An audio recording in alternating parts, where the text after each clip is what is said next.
All right, Mike, are you there? I'm here. All right, so let's get started. First of all, thank you. Oh, wait, I need to start recording this. Hold on. Let me go to record. Right here. Nope. More. Stop recording. Oh, so I guess I am recording already. Okay.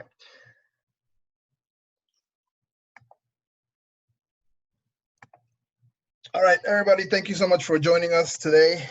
This is our second installment of our BIMINI Mini Talks with our guest, friend, customer, patron, and amazing underwater photographer, Mike Kaluza. Thank you for that nice introduction. You're welcome, Mike. Thank you so much for being here today. Let's start by telling us a little bit about yourself, a little bit about your story. How did you get into underwater photography, Mike? I just had this great fascination with diving, and I've seen a lot of pictures, and that was like we're going back 25 years or more, and they were all film pictures. You know, you had 36 rolls of film in a camera, and most of them were horrible. And I wanted to try it, but I didn't want to go out and buy a camera, spend money if I didn't get any good results. So I decided way back when to rent a camera at Fraser Nivens dive operation in Nassau, Bahamas. It was called Nassau Scuba Center. Now Fraser Nivens, he lives in Florida Keys. He's a phenomenal videographer. So he is videotaping for Discovery Channel. So now I rented the camera. It was an Iconos 5 film camera, 36 frames. I was firing up some pictures with a 15 millimeter lens. And then, you know, when I got back home from the Bahamas, I got this film process print. And I had a couple of pictures that I happened to like, and I still have them in my archive. But this one kind of like grabbed me, and it is here in a slideshow. So later on we get to it. I saw that picture, like, okay, now I can actually invest money and buy that Iconos 5 with all the attachments and rock and roll with that. And man, I never stopped taking pictures underwater. And I'll tell you, my New Year's resolution every year is the same. Dive, dive, dive for next 100 years. For 100 years. And you publish all of these pictures in your own website, which is underwatermike.com. Underwatermike.com, and also on Facebook is Mike Kaluza Underwater Imaging. That's a Facebook page, Mike Kaluza Underwater Imaging. And you can see all kinds of videos, pictures, and all the good times that everybody deserves to have a good time. So let's rock. So let's start from the very beginnings of your photography career. And if you notice, everybody, if you notice on the left, top left hand side, I have a little icon of a little film. When you see that on a picture, it means that it was actually on film, on the tiny little film, which is no longer used, by the way. But so this tells you a little bit about how old, how ancient these pictures are. So tell us about this picture, Mike. This is the picture that changed everything for me. That was with Iconos 5 that I rented from Nassau Scuba Center back in early 1990s. And I got that picture like, wow, that looks pretty darn good. And that's when I actually bought Iconos 5 and started taking it. And here, the beautiful Caribbean reef shark, down below behind is Fraser Nivens with his video camera in stingray housing.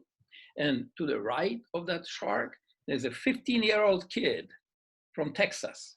And he went in there, and Nassau Scuba Center, they had this program. You could pay a fee, and they put you in a chainmail suit, and they show you the ropes, and you can actually yourself hand feed the sharks. So this kid was like in seventh heaven. And I was like, wow, kid is 15 years old. And that was like maybe 25 years ago. So he's a grown man now, but I'm sure he's still diving, because once you get that bug, you can't shake it off. It's there.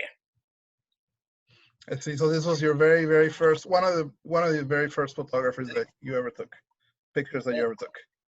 Yeah. What about this, Mike?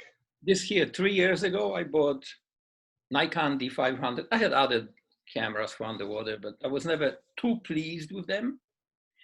And then I decided to get Nikon D500 and a couple of different lenses. And I went to Key Largo to put it to test. I knew this camera is like phenomenal. And it is. First picture that I took of that camera is the Elkhorn Coral in Key Largo. And there's that girl, she was my dive buddy. I had to hire her to stay with me because they don't allow solo diving in the Keys. So she can hang out with me, and I was just practicing the camera, fired up. That's one of the first pictures of my new camera. Came out pretty darn good. I'm pleased with that. How do you position your strobes in order for you to light up the coral and not get the scatter, all the particulates, all the little grains of sand? Good question, Pablo. Absolutely. It's very important that positioning your strobes will make it or break it. Unless you have a crystal clear water, but don't count on it too much. I have it on arms, so I stretch them out almost to full extent, and the strobes are never, they're way out, and they are pointing like away from the center, like my hands that way. Okay, like away. Okay. Yes, and I have also a dome diffuser on each strobe. This way, if there is any backscatter or debris in the water, which frequently we get, especially if we're on the bottom with sharks, everything is flying. So if you don't position the strobes properly, you get a backscatter. And so those little particles get lit up and they glow like snowflakes, and they're too close to the camera and they look big. And then if you have good camera, believe it or not, will focus on that little grain of sand, and everything else will be out of focus. Plus it will spoil the picture. Or otherwise it looks like a snow blizzard. So if you position those strobes maybe 2 feet away on each side of the camera and turn them like 40 degrees away from the center, believe me, you are still getting your subject lit up, but the backscatter that you would normally get in front of the camera will be simply invisible. So that's just a technique that I follow. Okay, excellent, excellent. Tell us about this picture, because in this picture, you had to be pointing a light right at the subject here, right? It's on a night dive. That's a night dive, tomato clown in Palau, on Anemone. And that was shot with my Nikon 5 camera, and I was using a Fuji Provia slide film, 100 ASA, 36 frames, but that's okay. And I had only one strobe, SB105, very powerful. And this is the first picture on a night dive that I did in Palau, clownfish. And it came out so nice. They're like, wow, thank you, clownfish, for posing for that picture. Nice, very nice. What about this guy? This is also a film camera with my Nikon 5 in Cayman Islands, in Little Cayman. I went for a week of diving on Little Cayman to live aboard. And that was a night dive, and I just saw that octopus, but it was totally white, pure white, like a sheet. So I quickly set up my camera and turned the light on it, and that octopus immediately started changing colors to camouflage itself, to blend in with the surroundings. So from totally white, you can see this changing color to light blue and darker blue, and then brownish and rusty. And a couple of seconds later, I couldn't even see it. It blended in with surroundings so much that it was simply invisible. Nice. But I caught it just in that moment where you could see all the colors of that actor. Isn't that cool? That is really cool. Amazing. Oh, Cessnarek in Nassau, Bahamas. It was with Stuart. No, that was back then with Fraser and Evans, Nassau Scuba Center. They used the Cessnarek when they were filming Never Say Never Again in the Bahamas. James Bond movie. James Bond, Never Say Never Again. And they had a shipwreck that was sunk in there, and they sunk that aeroplane. And it's still there. Divers go in there and just have fun looking at the wreck of a Cessna on the sandy bottom in the Bahamas. Lots of fun, gents, lots of fun. Nice. And that's the same wreck. And here I didn't use strobes because it was too far. And I just tried to manipulate the color a little bit, not much. And it was all cool. That's just another shot from the Bahamas from that little Cessna wreck. Very nice, very nice. What is this? I think this looks like the tree of life. It does look like a tree of life. It looks like a baobab tree from Madagascar. It is an anemone in Palau, and it's not even a night dive. It was broad daylight. It was at maybe 60 feet, and I used my SB105 strobe, and somehow that strobe lit up the anemone. Everything else became dark, and it looks, I mean, it's almost like isolated from the background. So it looks pretty interesting. That's why I sent it to you, just to show it, because it came out pretty nice, and I love that picture. So again, this picture was taken with just one strobe pointing at the center. Yeah? Yeah. Yes. Very nice. And I had to watch with the backscatter. I had some experience with backscatter, but I got some good shots too.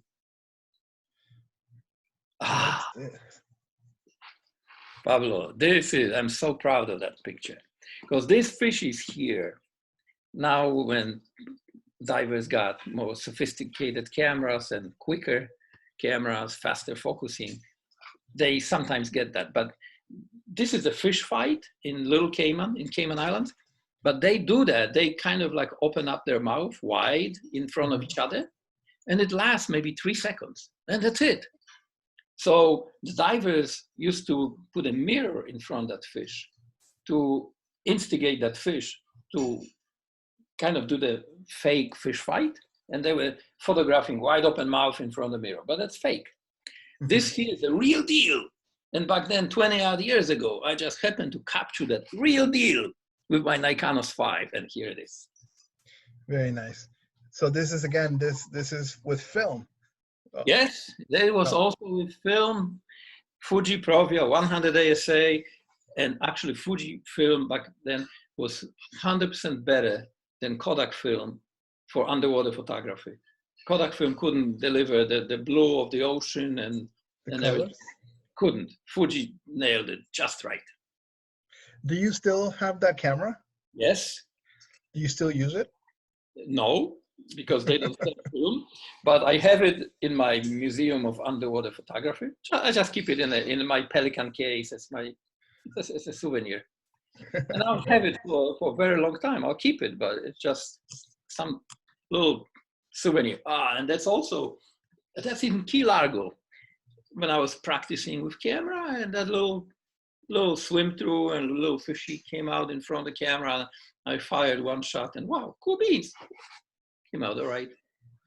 What's amazing to me, Mike, is that when you're taking pictures with film, you had 36 chances, 36 pictures. That's it. And you don't know what you did until you come out of the water. You take the film for processing, and then you look, and then you had to scan it, and you never knew what you got, because now you see everything in a LCD display, and you can make adjustments to the settings right there on the bottom and keep firing 2,000 shots. And how can you go wrong? Well, you can, but back then it was so challenging. Right. That's amazing. I can tell you how much I enjoy doing photography on every dive. What is this thing? Garden eel. You know, they are so difficult to photograph because they are small. They will never let you get anywhere close to them. Okay. So to get near, you really gotta have some kind of a plan how to photograph the little garden eel, because they hide so quickly that you blink your eye and they're gone. And this year, it was in Cayman Islands, and a dive master told me, Mike, I'll show you how you can get that thing. And he knew where that garden eel went into the sand. He went in there, he said, get your camera ready. I mean, hand signs underwater. Get your camera ready. And he went in there, he pushed his fingers into the sand, pulled up the sand with the garden eel in there, up, and let the sand flow away. And then he moved his hands where there was no sand in the water, and that garden eel was going tail down to get screwed right into the bottom. And then I fired up just one shot. I had only one chance, and it came out good. So it looks like that garden eel is coming out, but actually, in the real life, it was going back in to hide from it. It was going backwards. But I like the picture. It's come out. Yeah, cool. I got the little guy. How big was that snake? Oh, as big as average pencil. Tiny. A pencil. Wow. Average That's pencil. awesome. Yeah. So it was a little trick to get it, but you know, put your mind into it. It's okay.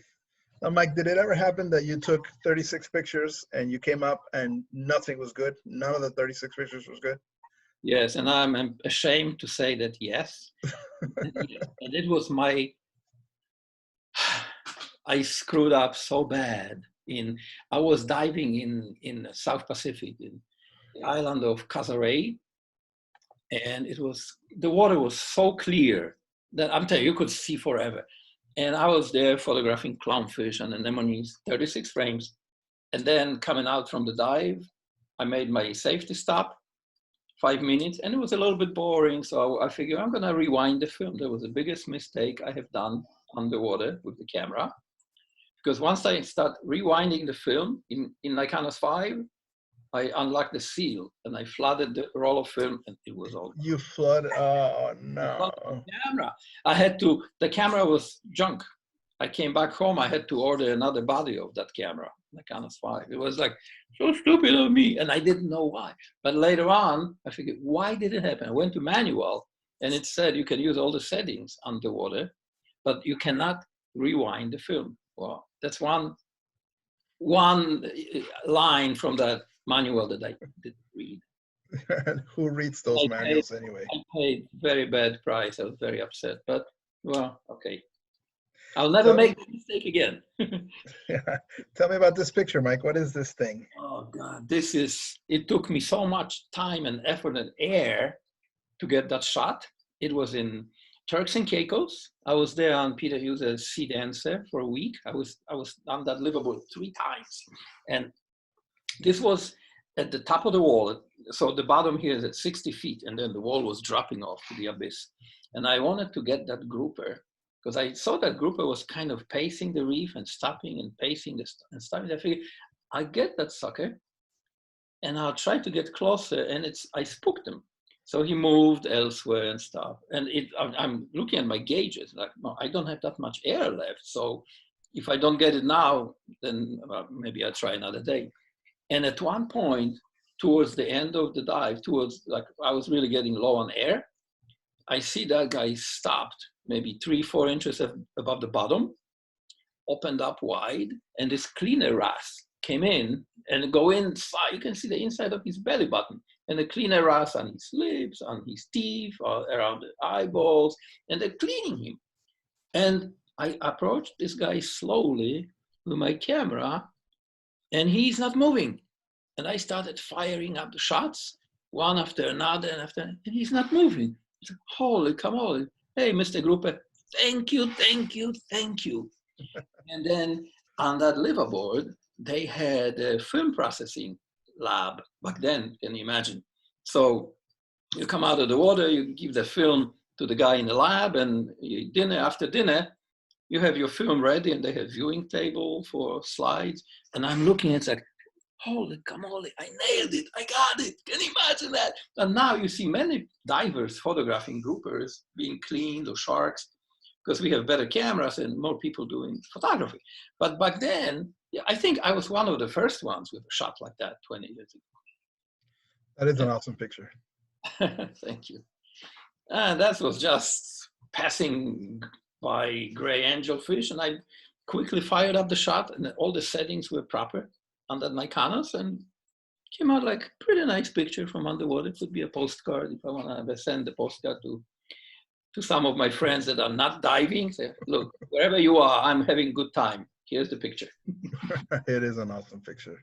What is this guy? Wow, look at this. It looks a little bit different than the ones that we see here in Florida or in the Bahamas. Yeah, it is a little different. It was in Australia on Great Barrier Reef on a night dive. And I was actually so into finding a lionfish, because at that point back then, I have never seen a lionfish in the wild yet. I've seen them in pet store, but I wanted to, especially being in Australia, I want to find lionfish. And I'm not on a night dive, and I'm cruising along the reef very slowly, looking for lionfish. I don't see nothing. And then for some reason, I looked over to my left elbow, and there he is. And that lionfish was keeping pace with me, just going alongside of me, kind of like, hey, dude, I'm here if you're looking for me. So I turned around and I had a couple of pictures, and that's one of them. The next one is the side view of the same, like, oh, lionfish, thank you, thank you, thank you. You made my night.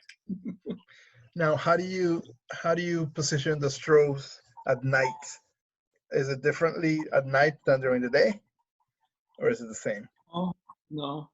And here was a little less chance of backscatter because it was, I don't remember how deep it was, but I was here maybe at 20 feet, but the bottom was maybe 40.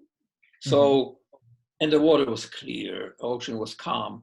And so there was no backscatter. And if there was some, I would probably just take it out in Photoshop, but it came out just total silhouette of that lionfish. So I like that shot. It's beautiful. It really is. Oh, same guy. Yeah. It really is beautiful. Now, and he found me. That fish found me and said, dude, you want to take a picture of me? I'm here for you. Fire up. But with these type of old photography with the film, could you still do post editing? Yes, and I did. It was slide film. Sometimes I used negative film, but it was horrible, grainy. Slide film had hardly any grain at all. And then I had it scanned at high resolution at 4000 DPI. I had a very good Nikon scanner, 4000 DPI for slides. I scanned it, I opened it up in Photoshop, and then I can juice it up a little bit or clean up a little bit. Yeah, it was doable, but it was a longer process. And you only had 36 chances on the dive, and you didn't know what you did until whenever you got your film processed. Very nice. It was challenging. Look at this nudibranch. Yeah, night dive in Cayman Islands on a night dive. I'm sorry, the Turks and Caicos. I take it back. In Turks and Caicos on a night dive. So it's just, there was nothing anywhere near behind that nudie. So it came out totally silhouetted against a black background. So it came out pretty, like a postcard. Actually, I used to make my own postcards years ago. I did. That would be a beautiful postcard, by the way. Yeah. More. There's more nudies. Yeah. Very nice, Mike. Where is this? This was in Cayman Islands, and I was just there floating and trying to find something to photograph, and there was that little sponge there, up like I do in Bimini, the pictures where your boat, Pablo, is up there, you know, and that sponge was there, and actually this diver happened to be moving across the frame from left to right, so I waited for the diver to be right above the sponge in the center, fired up the shot, and it's just okay. Very nice. Oh, I love this picture. This is one of my favorite pictures, by the way. What is this, Mike? It is a coral reef in Australia, in Palau, I'm sorry, no. In Palau, coral reef at night, on the night dive. And this, what you see, I used macro for that. So the whole thing on that frame, left to right, would be probably about 7 inches, maybe less. Okay. So all these white little flower buds, or whatever you may describe, this on a day dive, all you see is this like dark pinkish coral. But at night, this stuff opens up and it looks like some kind of a magical Japanese garden with all these white flowers in there. Only at night, because that's how this coral is actually eating something of the seawater. And then you go on a day dive and you don't see that anymore. This picture was taken with a macro lens, correct? Yeah. Now, do you prefer to take pictures with a macro lens or with a wide angle lens? All of the above, and in between. It just depends. If you go for little things, or like Blue Heron Bridge, it's iconic Blue Heron Bridge. So I use macro, but my next trip to Blue Heron Bridge, or one of the next trips, I'm gonna use my 17 to 70 lens for different effects of the same, like frogfish or octopus. But I'll use and I'll zoom in at maybe 70, maybe 60, 50, and to get the full frogfish with the background behind. And so different effects from macro, but it's just a lot of fun doing it and practicing it. And then you come out of the water with good pictures. They're like, yeah, man. Oh, look at this. Tell me about this picture. Oh, that's in Trok Lagoon. You guys know where is Trok Lagoon? It's the best spot on the planet for shipwreck diving. It's in Micronesia. It's 633 miles southeast of Guam. There is 100 wrecks from World War II. It was Operation Hailstorm, February 1944, when Japs got smoked out of the lagoon. There was a payback for Pearl Harbor. They were actually congregating all their fleet in Trok Lagoon in preparation of invasion of the Pacific Islands. And back then there was no satellite, so they could safely hide it there. But American reconnaissance plane flying over just noticed that, holy camole, there's all this fleet, all these ships, the Japanese ships, and they knew they're getting ready to invade South Pacific. And they quickly got all the bombers, and they made an invasion of Trok Lagoon. They were bombing the crap out of them for 2 full days. 100 ships went down. It's hard to actually, I went twice to Trok Lagoon, and they were bombing, everything was exploding, and they're still there. So you can see the skulls, the bones, you can see unexploded torpedoes, Japanese Trokes and Zeros. And it's just, Now that's a real skull, human skull. yeah, and that's one of the Japanese crew members that is still there. Wow. Yeah, Wow. 75 or how many years later.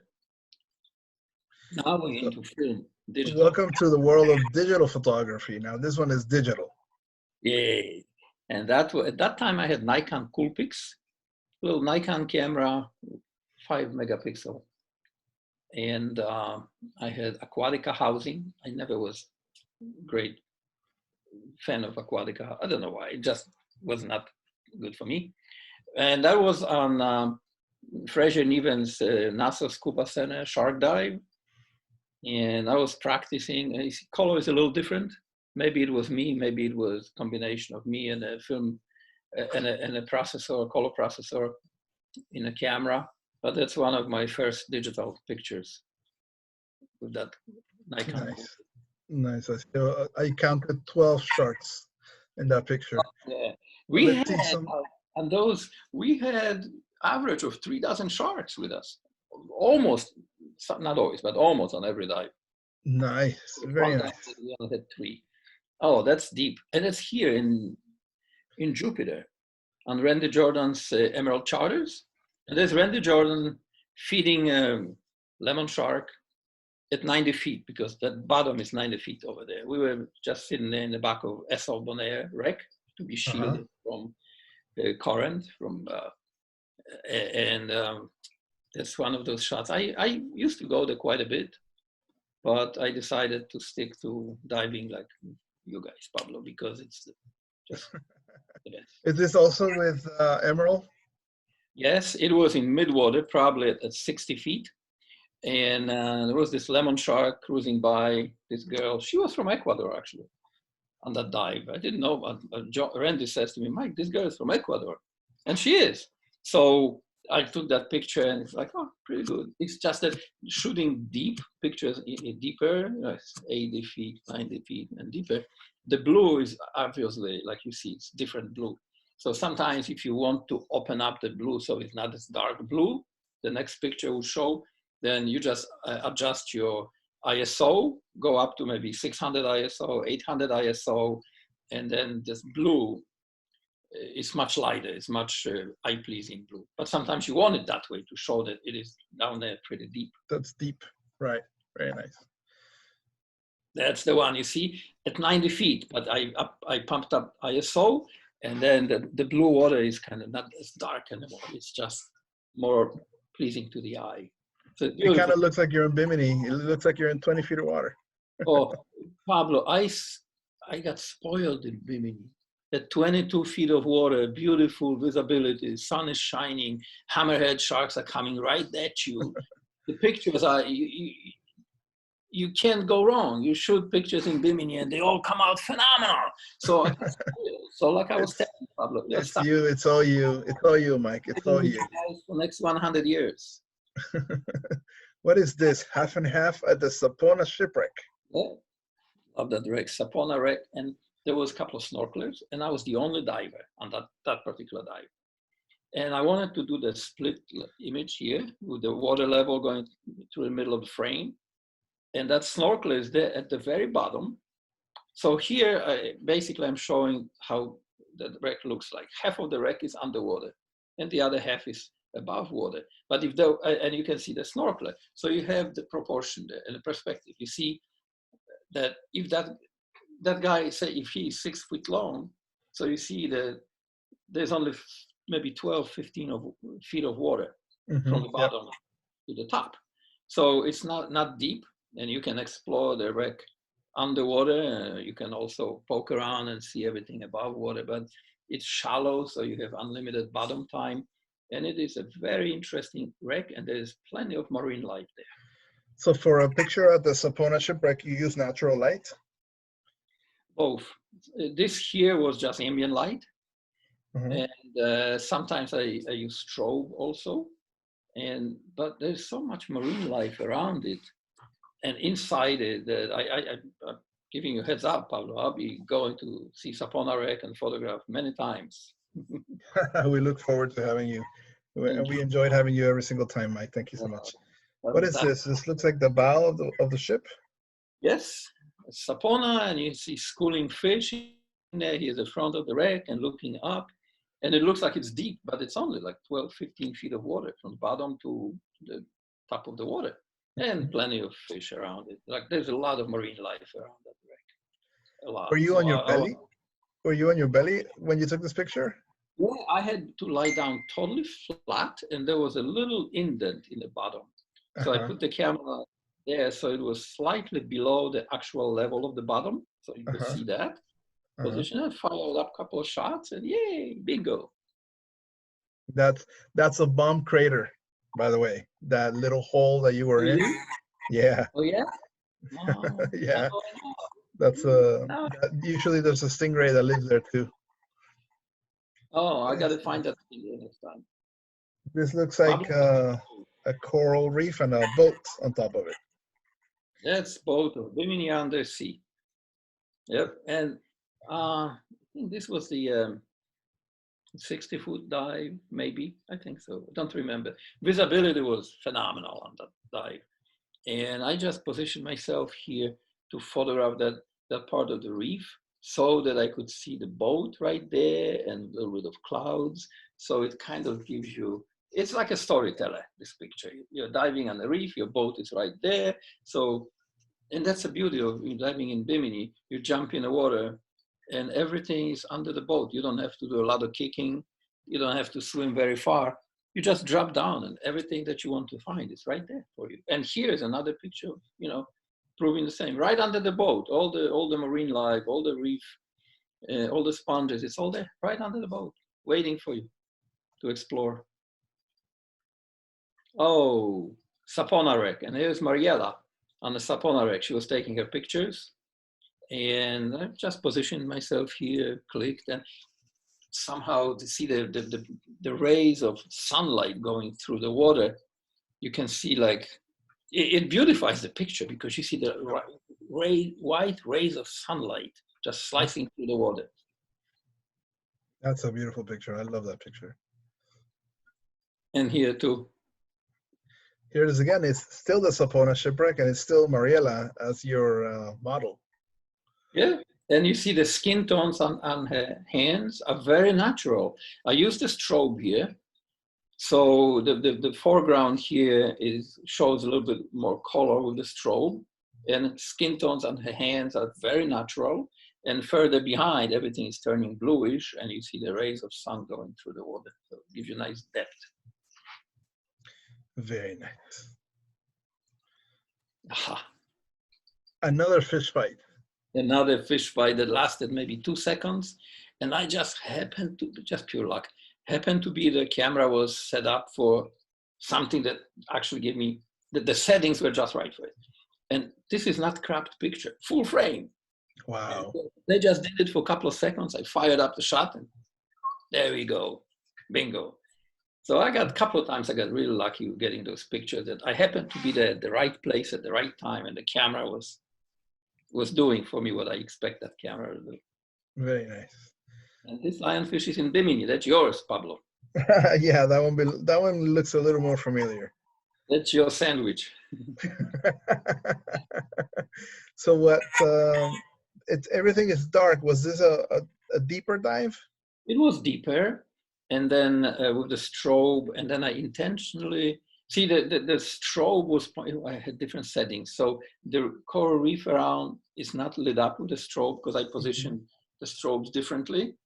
Mm-hmm. I got a lot of backscatter on those pictures. So I shot maybe 50 pictures of that lionfish, but I had a lot of backscatter. This here has some backscatter, but not as much. And that is because I positioned the strobes differently, just so that the reef would be darker and the highlights on the lionfish would be brighter to get that kind of effect. And, you know, probably 50 shots, but that came out good. I'm happy. So out of 50, one, you choose 1 out of 50, yeah? Yeah, I have a few more, but this is more dramatic looking. You did not have that luxury back then when you only had 36 chances. I know.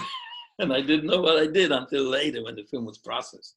This was on your, you have this reef that's 70 feet down. Oh, I think this was the kink. Yeah, 70 feet down or 75 feet. And I was just poking around and looking, and this here was like just that one sponge all by itself, and kind of position my strobes the way I like it and fire up the shot, and there we go. And I remember ISO 400 here. Beautiful. Same reef. No, that's different. That's shallower. Those are like 35, 40 feet. Maybe I think this is Turtle Rocks.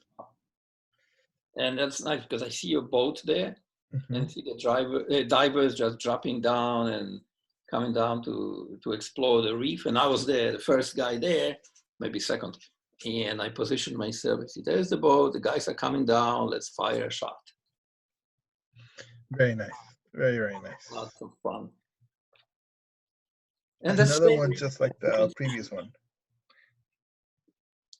And you see the bottom, the sandy bottom is lit up with a strobe. And to the right of the picture, there's a little patch of sandy bottom that's a little lighter. And very important, when you position the strobes, a lot of times, if you position them straight forward, then the bottom, sandy bottom gets overexposed because it's too much light from the strobe that's going to the bottom. And it's all very, really overexposed. There's not a proper balance of the lighting. So what I do, okay, spread them out and 40 degrees out, but I also point them upwards, like maybe even 30 degrees up. Okay, also up, okay. With the dome diffuser, the light goes all over, but the bright light is not gonna overexpose the sand. It will just go out somewhere into the abyss, and that's how you get this effect. So get playing with it. So out and up. Yes, definitely. Nice. A lot of, well, you probably, you know, you look on Facebook, a lot of times when they show something on the bottom and the sandy bottom is totally blown out, overexposed. To avoid that, just out, but also like maybe 40 degrees away from the center, each strobe, and also like 30 degrees up. Okay. To avoid that, you still get everything lit up, but you don't get the sandy bottom overexposed. Very nice. Same patch, same area, just different sponge, and the same boat. BIMINI on the sea. Mike, how did you learn all of these techniques? Was it trial and error? Yes, absolutely. Trial and error and just dedicate and determination. I figure I'm gonna get those shots. Whatever it takes, I go and then another dive, another shot, another 300 shots, and play with it and play with it, and just just improving on your own mistakes. That's awesome. Tiger Beach. Oh, this should be very interesting. Tom Poff, our friend Tom Poff, was photographing that beautiful. There was a pregnant tiger shark. It was beautiful. On that dive, we had 7 tiger sharks waiting for us under the boat. Wow, So 7. I was gonna lay an egg. I was so happy, like 7 tiger sharks. Oh my God, I'm gonna lay an egg. 7 tiger sharks. That must be very intense, to say It the was least. so sweet. I'm telling you, it's just a beautiful feeling being there. And because usually you get 1 or 2 tigers, and it's like, yeah. Well, we had 7, and they were all there. And And then that's we had Tom? lemons, we had like 12 lemons, 12 reef sharks, 3 bull sharks, and a couple of hammerheads. It was like Shark City. Oh my God, that must be really, really intense. That's Tom Puff taking a picture right there. Yep, that's Tom Poe. Very nice. Also an amazing underwater photographer, by the way. He's great. He's diving today, Blue Heron Bridge. Otherwise, he would be joining. He would be joining us up here. Otherwise, We should have joined him. Blue Heron Bridge right now as we speak. Nice, nice, nice. Well, I can't wait to see his pictures when he posts them tonight or tomorrow. He's phenomenal underwater photography. He really rocks. Look at this. I love this picture. But there's no shadow of the shark. Yes, sun was almost directly behind it, above, and that tiger was maybe like 5 feet above the bottom. So the shadow would be like closer here, but it didn't get captured on a picture. But you see that the ripples in the sand and just shark cruising along here, beautiful. We had 3 pregnant tiger sharks out of 7. 3 were pregnant at that time, and Wow. 1 was like really big. So shark population in the Bahamas is on the increase. That's a good thing. When did you go, Mike? When was that picture taken? That picture was taken on December 30th, 2018. Ah, cool. So 2 years ago. A year and a half ago, yeah. A year and a half ago, yeah. Yeah, and there's a Caribbean reef shark and a tiger shark cruising along, looking at me. I fired up a couple of pictures, like, yeah. That looks like a lemon back there. Yes. Wow, 3 different species of sharks in one shot. That's awesome. And you see the sunlight going through the water. Oh, it's just so beautiful. I'll tell you, I could sit underwater for days and days and days, and just, as long as I have air in there and I'm not knocked out, I'll be just sitting there and chilling and enjoying. This is right, and also Tiger Beach, right under the boat, and this reef shark was just going around. I looked up like, yeah, hold on, stay here, say cheese. I fired up the shark. Because it always looks good when you look up, you see the boat, and you see a shark going right under the boat. It always looks nice to the eye. Always looks I agree. I like it. Yeah. And here too, somebody was taking a picture of that tiger shark right under the boat. And it's just, you see the strobes fired. What a timing. Yeah. What a timing. Beautiful. Great timing, yeah. Yeah. And there was a couple of reef sharks up there, closer to the boat. Yeah, I forget what boat it is. I don't remember. Here's Tom Poff. See on the right side of the picture, see all the sand? This is sand. It's actually not even Baxcata, it's sand. Because it was all stirred up. There was a few divers and somebody was doing serious kicking. It's too much for me to clean up, so I just left it there. It's sand, it's action. Here's Tom, and the tiger shark is going over above his head, and he's leaning back to take another picture, a few more pictures, and it came out pretty nice. Do you think that the sharks are attracted to your strobes at all? Yes, they are. So maybe the electromagnetic field created by the strobes? I believe so. And I will email you one day a picture Jim Abernathy took of me. I was on Florida liveaboard with Jim on his shearwater. And there was 2, I had my Olympus camera at that time, two lemon sharks circling me around, like they were falling in love with me, going around, look at me like, and they were going for my strobes. And one shark got his front of his face, his snout between the two strobes. And Abernathy just took a picture. You can see one shark is got his face between the strobes, and the other one is making a circle like he's next to it. I gotta send you that picture. But it's like, yeah, they are very attracted to strobes. I guess when the strobe is recharging, that little thing somehow that attracts them. And maybe the noise too. in a way, it's good because it's one of the ways to get them to come up close to you, so you can get a nice close-up shot. So that's a little cheat sheet. Take notes, everybody. Bring strobes. Yeah. Now, I would say that this is Bimini if it wasn't for the reef sharks that I see swimming around there, because it looks just like Bimini. It's about 20 feet of water, 25 feet of water, white sandy bottom, clear, very clear water, but it's not Bimini. It's Tiger Beach. And the sun going through right by the boat, the rays of sun and the ripples in the sand, and that hammerhead just hanging out there with us. Came out a pretty interesting picture. You have other sharks up there somewhere in the blue water. Now, how do you know when you're going to snap a picture? Does something in your head just kind of tells you this is the time right now? Do it. Is that the way it works? Yeah, right. See the composition, I fire the shot. If there is no composition, usually it doesn't come out that. Usually, not always. And here's right, perfect. The boat and the shark. And that's the sheer water, right? Sheer water, because you can tell by the dive platform.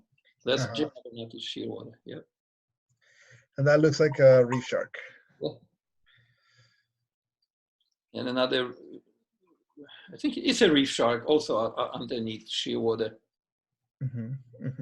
Now in here you did something different, Mike, because the color of the water is a little darker, right? I think so. Maybe it was in the later afternoon dive. Could be. Okay. This is cool because usually when I photograph sharks, it's on a sandy bottom. There's nothing, just blue water in the bottom. But here you can see coral reef and a shark, and then the dive platform on the dive boat. And there's actually a diver doing something or just making his 3 minutes stop. Yeah. Nice, very nice. Yeah, another reefy under the boat. So much fun. Here, cleaning. That lemon shark was getting cleaned up, and I saw that. It was right behind me. I turned around like, oh, wait, don't move. And they fired a number of shots, and that lemon was getting cleaned up. Here's that Remora fish going all over his mouth and cleaning him up. And didn't mind me at all. I fired up a lot of shots. Wow, that's a great picture, by the way. Just the hooks. So many of them got hooks in their mouth. Maybe 30% of sharks got hooks in there. And then people say, oh yeah, they're gonna rust out and fall off. Yeah, maybe 100 years from now. Because I've seen sharks with a hook in the mouth. Hook is all rusty, and you see the tip is coming out. Yep. And then the hole is getting bigger because the hook is moving as they hunt, and the hooks are not coming out. But a lot of divers go there and they just pull them out. They stop the shark, grab the mouth, pull the hook out, and add it to their collection of hooks. I think they do that at Emerald, right? Josh? And Mikey Smith is doing it. Lee Cobb did. She pulled out the hook out of the oceanic white tip at Cat Island last week. Okay. And it is on YouTube and on BBC News. And in a couple of days since she posted that video on YouTube, there's 500,000 hits on that video. Oh, wow. Yeah. Yeah. Amazing. Wow. An oceanic white tip, I would think twice before I approach the mouth of that shark. Well, if I go to Cat Island, I'll be happy with that. I don't have fear of sharks. I never had it. It's just attraction. So, but here's a bunch of lemon sharks behind the boat, right by the surface. And we use certain technique to photograph them right on the surface, frequently with the mouth open, because that dive platform that Jim has on his boat, they pull it up and they tie it on ropes, like kind of like upward, tilted upward, and you kneel on that platform, and you're not gonna fall in because the platform is kind of tilted upward, and they start throwing chum in the water, all chunks of fish, and you have your wide angle lens, and you get your camera set up, and when they start swarming that chum, you just start firing up the pictures. Just be quick and be alert, so you can pull your hands out of the water in time. And that's when you get a lot of close-ups like that. Nice, nice. Get your hands and camera out of the water. Yeah, just be quick. You see it, and here with the wide angle, it was at 10 millimeter. The nose of that shark was, I tell you, maybe less than 10 inches away from my hand. But with the wide angle, it looks like it's a little further. But it would, if I kept my camera in the water a split second longer, that shark would actually touch the dome port, which is fine, but you just have to be quick. Right. And then you're doing it and doing it and doing it. Oh. Let's see some pictures from the Florida Keys. Florida Keys, Florida's Wonderland, yes. You took this picture, Mike. This is Spencer Slate. Spencer Slate, legendary Spencer Slate, with his best friends, green morays. He's doing that dive twice a week, Friday morning and Sunday morning. And he calls it feature. A lot of divers are just going there to watch him hug all these green morays, and they come out. It's just a phenomenal picture. So you took this picture, and he actually used it as his profile picture. Yeah, on his Facebook. That. And then I look at his Facebook page and say, "Oh, I did that picture," and then my name. And he says, "Yeah, Mike, this is a great picture of that green moray hugging my face." So it's a couple of years since, and he still has it on his Facebook page. Very nice, very nice, very nice picture. That's in Key Largo, some sponges, some good stuff there. Just Key Largo got phenomenal reef. That looks like French reef. And this is Benwood Wreck. Oh, the Benwood, yeah. It's about 22 feet down, so it's not much more than Sapona, not deeper than Sapona. And it was just something. That picture wouldn't be the same if there was no diver and that fish over here. And right? Fish, right? Yeah. But the diver there, and that fish here puts a little bit of life into that picture and action, and that makes it gooder. Yeah, that's the gooder. Gooder. Wow, look at this! You can see the platform of the boat in between the coral. Yeah, it was in Key Largo. I think it's called Dry Rocks Reef. Dry Rocks. Yes, it's nearby the statue of Christ of the Abyss. Okay. I was there with Tom Poff and I, we were photographing the statue of Christ of the Abyss, and then we moved on off a little bit, and there was this coral reef. Start firing up the shots, and the boat is right over that reef. It was so right on it. It's like I call Florida Keys Florida's Wonderland, because look at that. Yeah, it is beautiful. Look at that. Florida's Wonderland. Yep, lots of colors. And wow, here, look at that. Right under the boat, you have sponges and all the good stuff. And that's beautiful. Fans. That's beautiful. Christ of the Abyss statue, made out of bronze, donated to Florida Keys by French people back 42 years ago. And there's Tom Poff getting ready to fire up his shot, and I got a lot of pictures of that statue of Christ. And this here kind of like, and I put on somewhere I had a picture of this statue of Christ with arms raised that way, like in a praying mode, and I put down a caption, "God bless our coral reef." And I mean it. Yeah, that's nice. Beautiful coral reef in Florida Keys. Very nice. Wow, tell me about this picture, Mike. Also there in Key Largo, and I was using my 17 to 70 lens. But these butterflies they're kind of shy. It's hard to photograph them because they're there, but if you try to get any closer or point the camera, they fishtail away on you. And I never take pictures of fishtailing away because it just It's bad picture. I don't. Okay.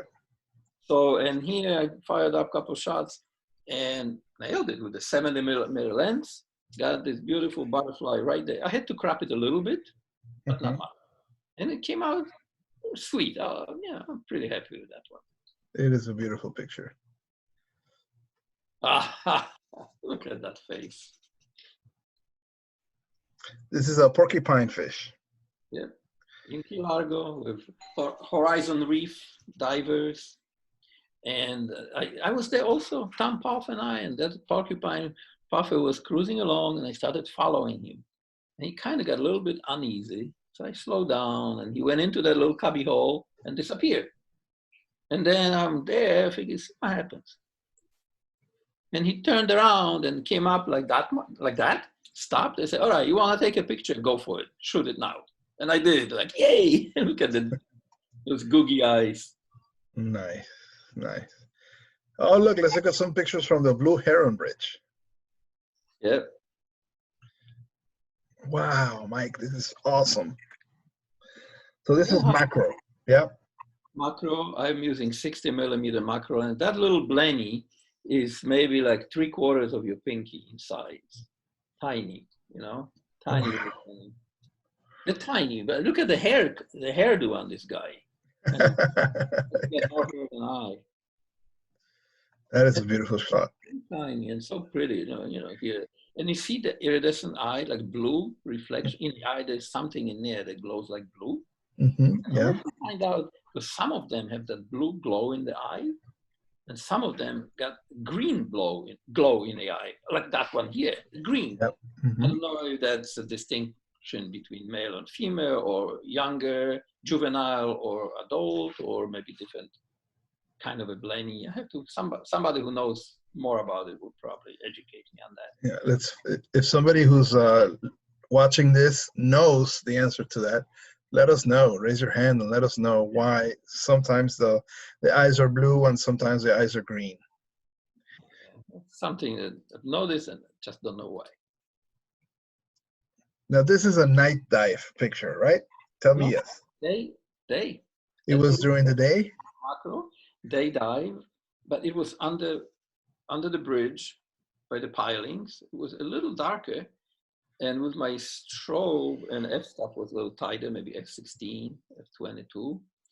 I fired a strobe and everything that was behind was too far behind, so it didn't get the light from the strobe, it was dark. And when I imported that picture to Lightroom, I tightened up the blacks and the shadows. So everything disappeared suddenly, magically, and now I have a silhouette of that fish. It was actually pretty easy. Wow, and it looks like it was pitch black, like in the middle of the night. Yeah, it was pretty easy, but it came out okay. Look at this guy, an octopus, tiny too, right? How big was that? This little octopus? Maybe a little bit bigger than a golf ball, tiny, because these little shells around that octopus are small. So he was a tiny little octopus. And look at the eyes on him, and here's the vent, the jet, and you can see one suction cup there. It was tiny, but I somehow got to photograph more octopus at Blue Heron Bridge, more. How do you find this, Mike? Because this is so tiny in the middle or everywhere. How do you train your eye to see something like this? I'm not good at it, honestly. I always depend on somebody else, like Tom Poff, because he's been diving Blue Heron Bridge for decades. And then also sometimes I call up Force E divers, and I get this guy, Mark Kaluza. He is there every day. He knows where they live, where they hide, how to find them. And I go either with Tom or with Mark Kaluza on a dive, and they find it and they point it out. And all I do is just follow them with the camera and take a shot. On my own, I would miss most of it because my eye is not trained on it, not yet. Okay. It's part now, is this? You gotta know all that. Because if Is somebody this the same octopus? You say, "Oh, this place sucks. There's nothing there," because that's the impression you get. Honestly, unless you have the trained eye, and you have to get. It doesn't come like it takes a lot of time and experience. And some guys are really good at that. Tell See me that about this octopus octopus. Is this the same octopus as the previous thing? one? It's trying to open up the shell Hmm. with a clam or something. And you see the suction cups here. So the shell was tiny also because the octopus is tiny. Hmm. It's a small world out there. Yeah. Like Oh, look, another fish fight. another fish bite. Yeah. Two pike blennies having some beef. And I guess they got a little mad at each other. And look at it. Here, it took them a little longer than 3 seconds. They fired up a few shots like that. They were mad at each other. And then they got along again and the fight was over. I think the way that they determine who wins is who has the biggest mouth, right? They measure the mouth. Yeah, I think so. Somehow okay, my mouth is bigger than yours, so I win. Okay. And they speak again. They're cool. Now, how could you be so close and not disturb them, their fight?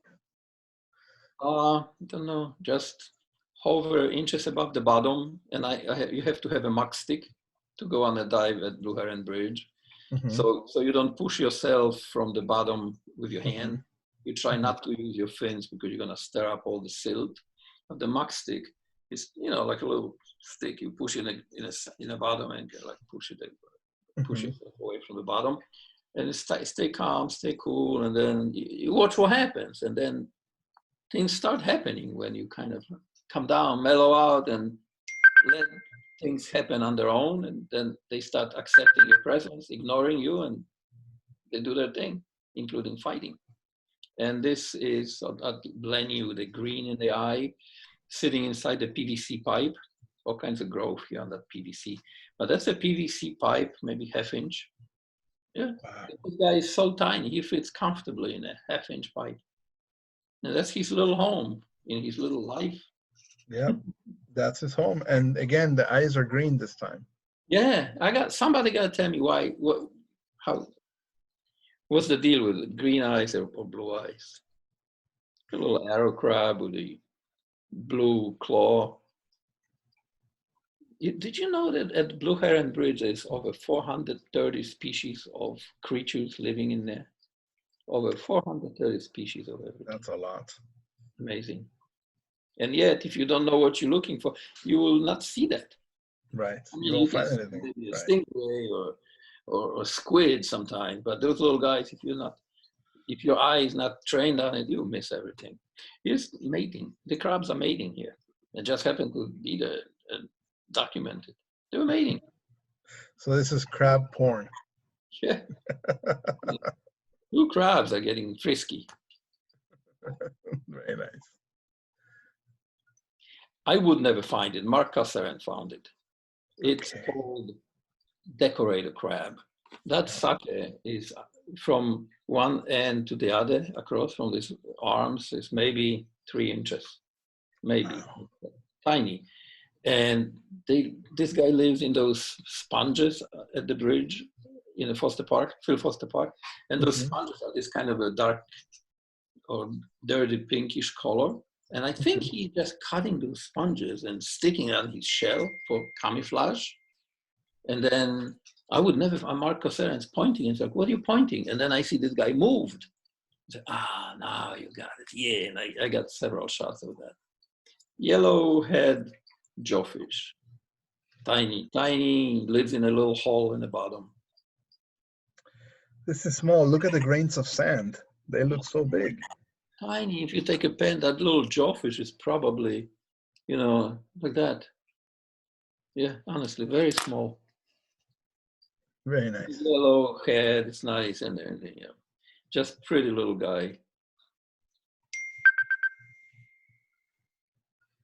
There's a little yellow shrimp there with like white and red tail. And here I didn't use strobes. Mark Kassaran was holding his little dive light with a narrow angle. Hmm. And the beam of light, actually, the part of the reef there is a little too light for my liking. But I got the yellow nice of that crab there. A shrimp. Small. So you were taking the picture and someone else was lighting up the shrimp. Yeah. Well, I used to use strobes at the bridge, but with the strobes, the whole area is lit up. So if I was using strobe here, the background would be just as bright. Like, no, it wouldn't give me, I want this thing to stand out against the background, or I would like the background dropped out completely. So just one source of light and certain angle, and you play with it. And like here, one source of light on the other side, on the left side there of the picture, and that's the polka dotted batfish. I think that's how I got the name. It looks like full of warts, and the lipstick on. You can't put the lipstick on a pig, but you can put the lipstick on a batfish. And it looks like it's angry. It looks like it's watching. Yeah, it looks so mean. Right. I love batfish. Oh, look at this. A yellow seahorse. Yeah, which is there no more.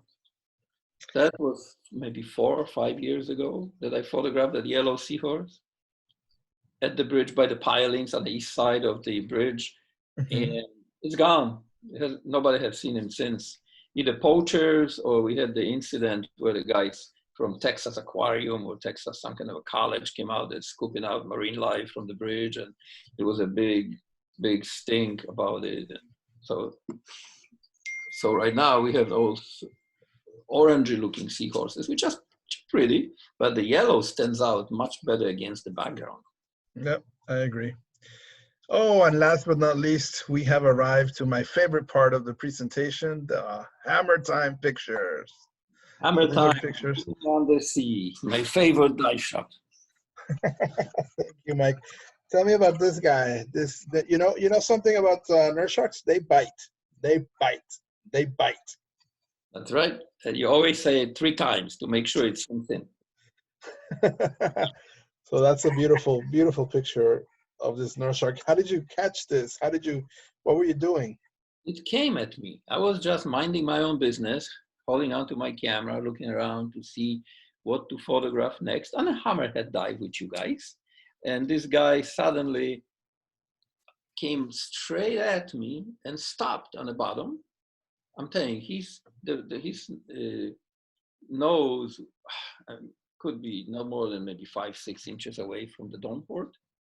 And it stopped there, like, okay, man, take my picture, hurry up. And I fired up a couple of shots. And if he could speak, he would say thank you. And then he left. So I got a nice picture of the guy, and he's happy. Oh, here, the hammer time, real deal hammer time. Wow, this is a great action picture, action shot. Yeah, hammer time. You know, every time I'm diving with hammerheads with you guys at Bimini Undersea, I feel like this is Jurassic Park, because hammers, look how the way they look, they should have been extinct 300 million years ago. And they're still here. I agree. I agree, and they're still very much alive, thank God. Yeah, they're amazing creatures. I'm telling you, they're like straight from Jurassic Park. This picture is so good that it almost looks like it's Photoshop. Like somebody overimposed that shark right there in the middle of the shot. It looks great. But it's real shot. It's real. Yeah, it's real. Okay, good. Enormous body of that hammerhead in here too. I think this is one of your favorite shots, Pablo. This is my absolute favorite shot in the history of shots. This is the shot that I like the most. I truly love it. I really like it. It's very representative of what we do. You know, you have the line of people, everybody lined up. You have the hammerhead and really close up. Then you have a feeder, and then you have a snorkeler up there on the surface of the water, and everybody's lined up very neatly. I just love how everything kind of comes together for this one shot. I really love it. Kudos to you, Mike. This is a great shot. I love it. Thank you, sir. Look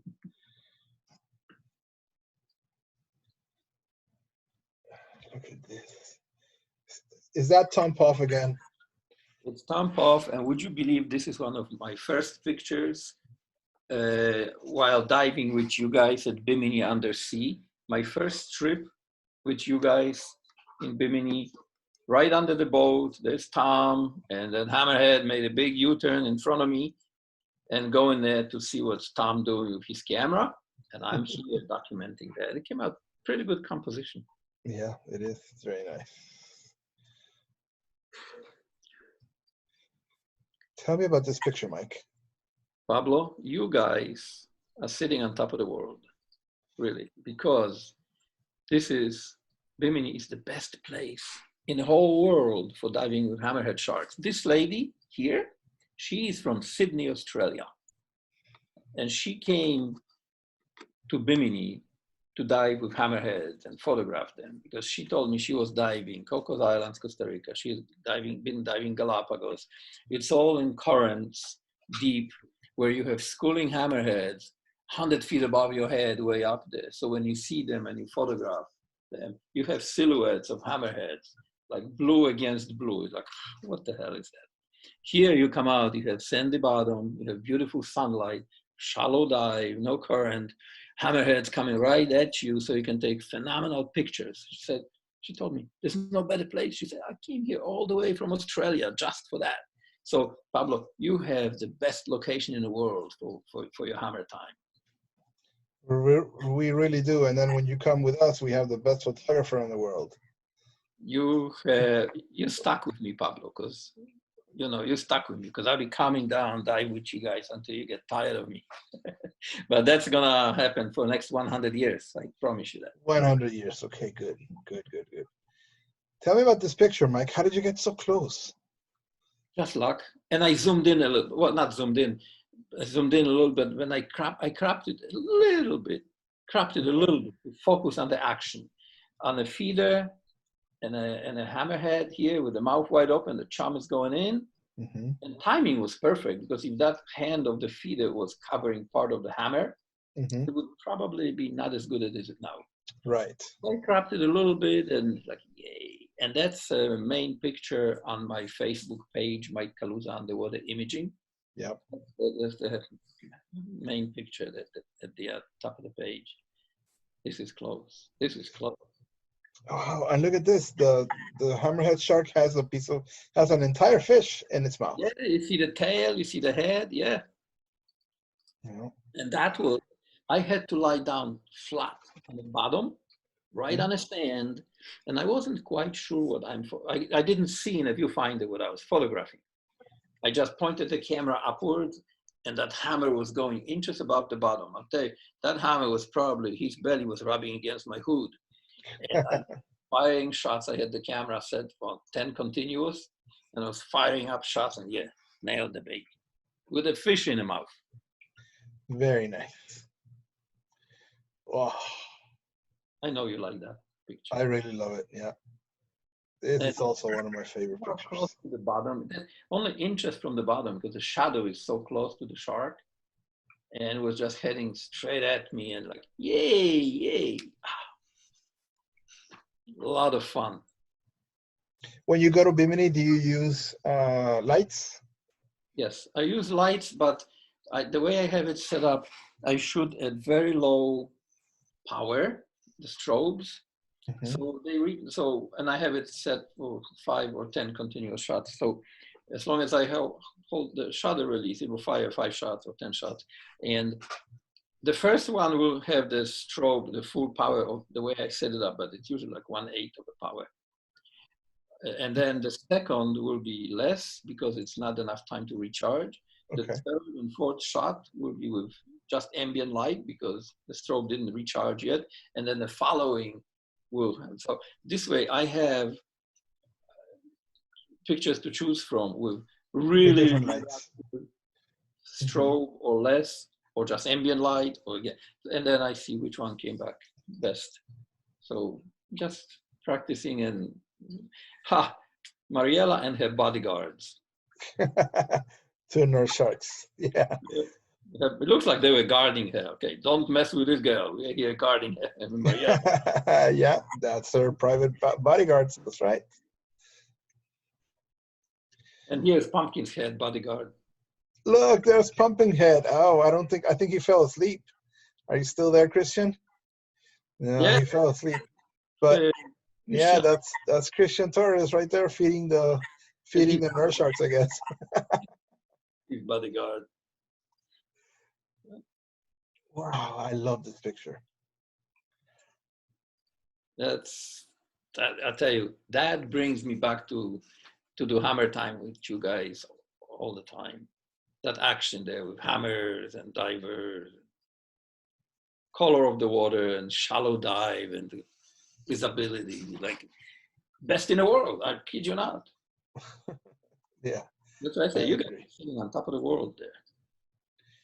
I love this picture, Mike. Me too. And I'll tell you what I did. I did my license plate for my car on the front, because here in Florida, we don't have front license plate. So I send out this, there's a website somewhere there, and they have a template. So I uploaded that picture to the template on the website, and I paid $18. 3 days later, I had a license plate on PVC, and I had it for a couple of years now. And I mounted it on front of my car. So this is my front license plate with my name on it and that hammerhead shark. It's getting beat up when I drive a lot. It's getting hit with all kinds of pebbles and stuff, and it's beginning to fade slightly. So I'll replace it, but that's my license plate. Very nice. Very nice.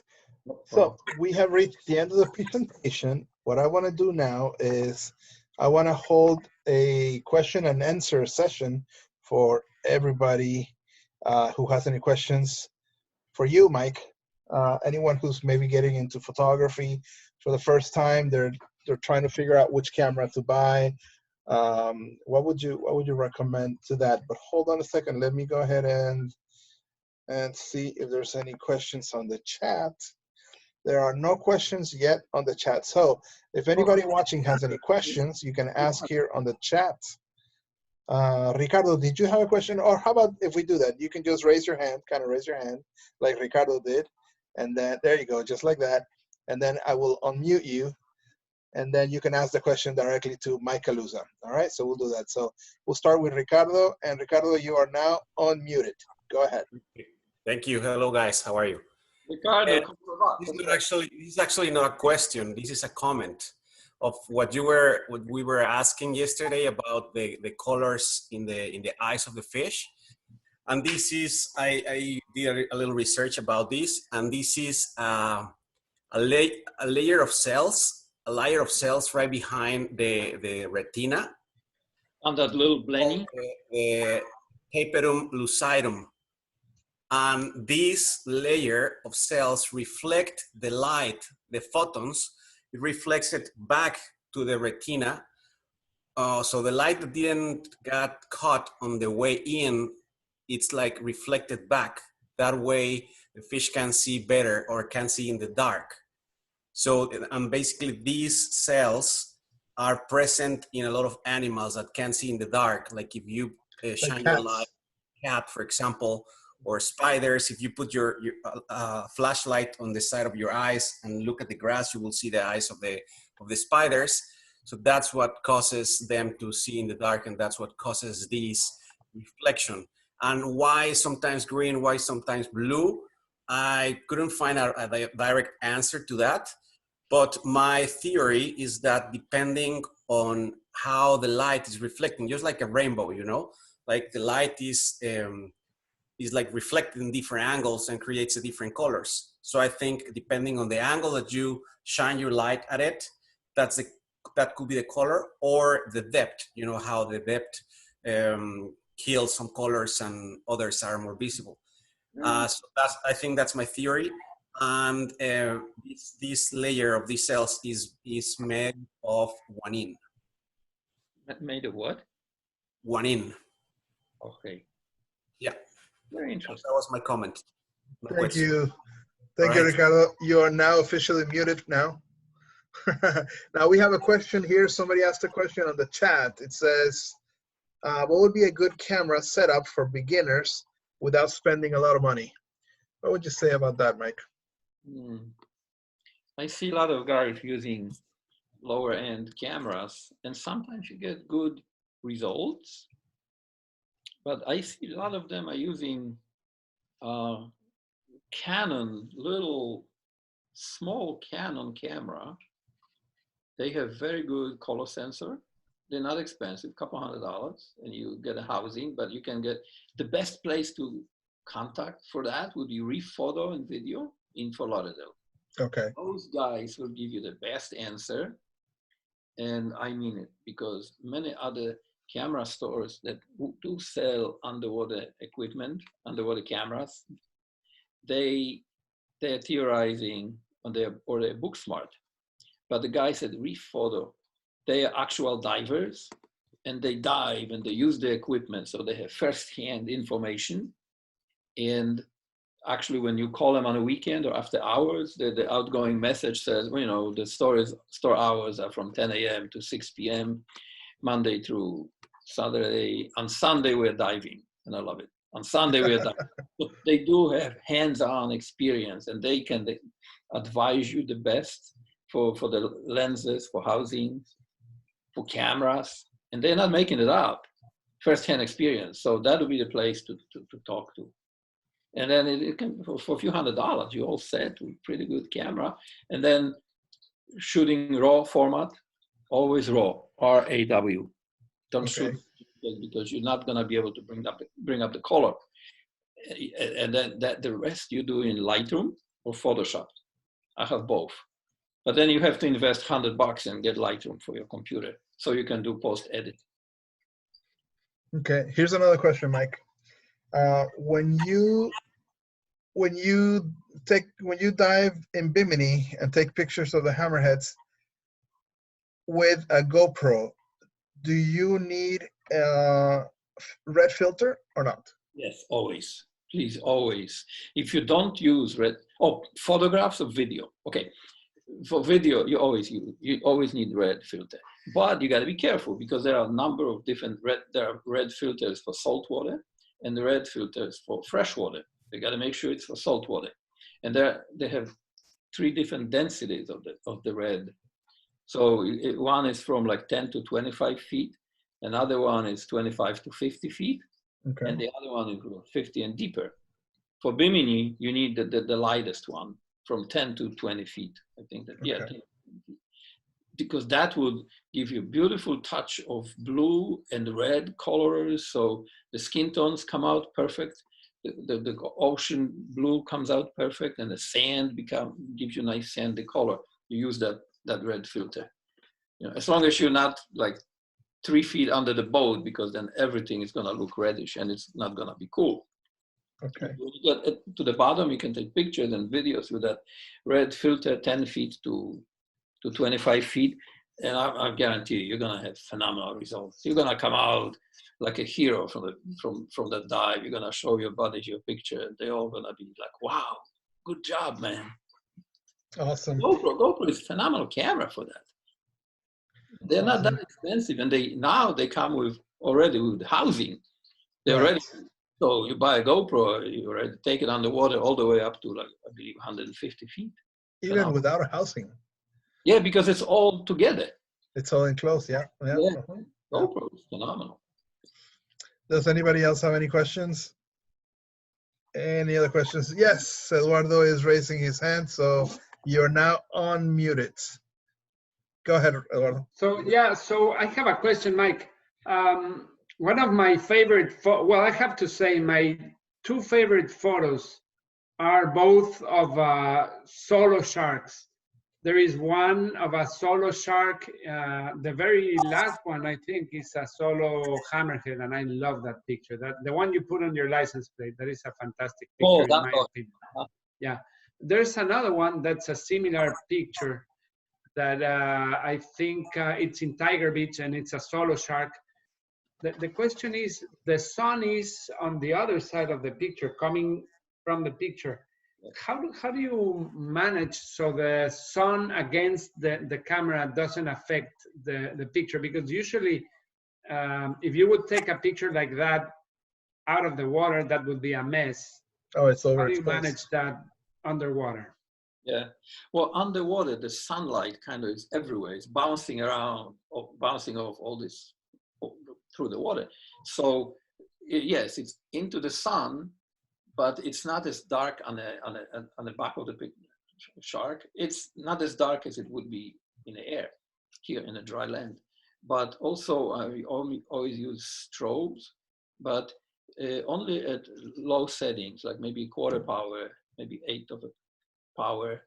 So it will still open up a little bit of that shark. So it's still darker. It still shows you that it's a shaded side of the animal and the sun is there, but it's not that dark. And then with the sun rays, I play with settings and filters in Lightroom to kind of get those rays of sun like lines going through the water. You can get it. You just play long enough with that and you get, not all the time, but you get it. And then you just got to shoot it at tighter f-stop. So, and that takes practice, because many of my pictures showing into the sun, and the sun, you know, above the surface of the water, that light hole is blown out, and I'm trying to avoid it. So by tightening the f-stop, I can avoid it. And then later on in Photoshop, in Lightroom, I can also improve it a little bit. So a little bit of playing with that, and sometimes you get lucky. If you shoot a lot, then you get lucky more frequently. But if you just go on a dive like once a year and one dive and take 20 pictures, you may get lucky, but it takes more than that, more shooting than that. Any other questions? Come on, Rob. You know you want to ask something. There you go. Okay, Rob, you're now unmuted. All right, I have a question for legendary Underwater Mike. Very basic question, but since you're shooting pictures in a raw format, obviously you do some editing afterwards. What programs do you use to edit your pictures, and which one is your preferred program? You have two programs, Lightroom, Adobe Lightroom, and Adobe Photoshop, and you can use either or. I have both. It's only $100. I have both. And Lightroom has more filters, and I've familiarized myself with many of them, and gives you more options to actually get the color just right.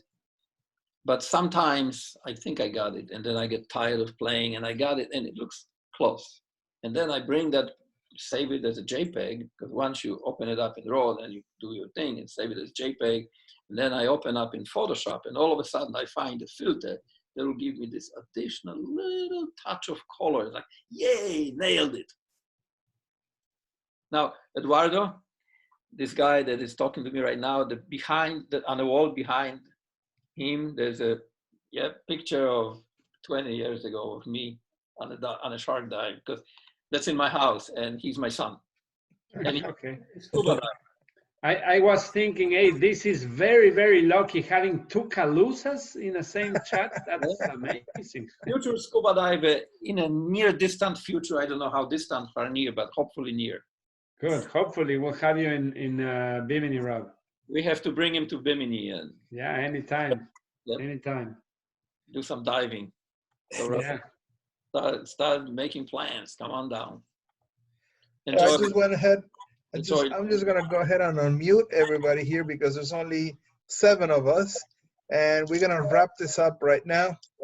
If anybody else wants to say something, this is your chance.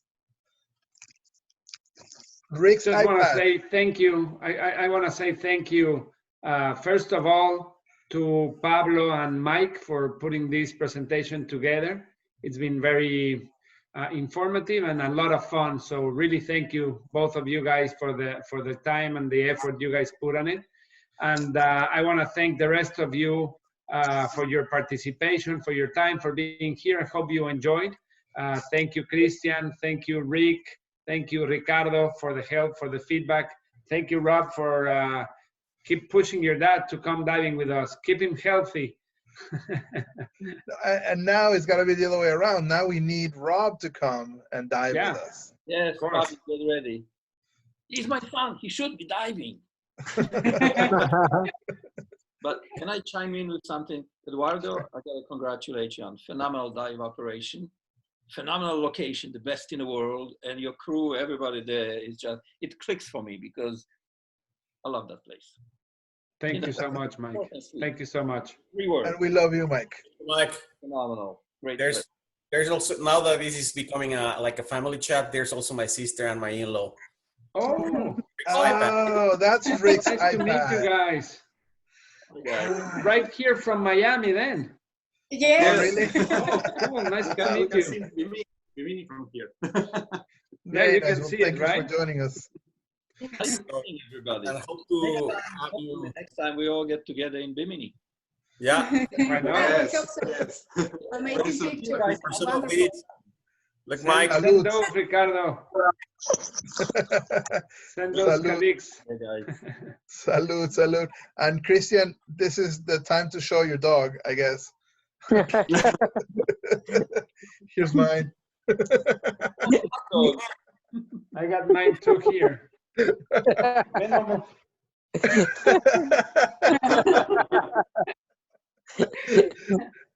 This is going to be for the next episode. Tune in for the next episode where we all show our pets. All right, guys. Thank you very much again. Thanks, everyone. thank you. Thank you, everyone. Take care. Stay We'll be in tuned for. touch. Remember that next week, next Wednesday at 7 p.m., we're having another one with legendary shark feeder in English, of course. This is going to be Connor Cassidy. And then next Wednesday, the Wednesday after next Wednesday, legendary feeder Christian Torres. And that's going to be a version in Spanish. So it's going to be really, really cool, Excellent. different. That's excellent. Very good. Yeah, good. Good, good. All right, everybody, have a good night. Thank you for joining. Take care. Good night, you. good night, everyone. Good job. Take care. Thank you, Mike. Pablo, Bye All right. Have a tank. Tiger, bye. Tiger. Bye. Bye.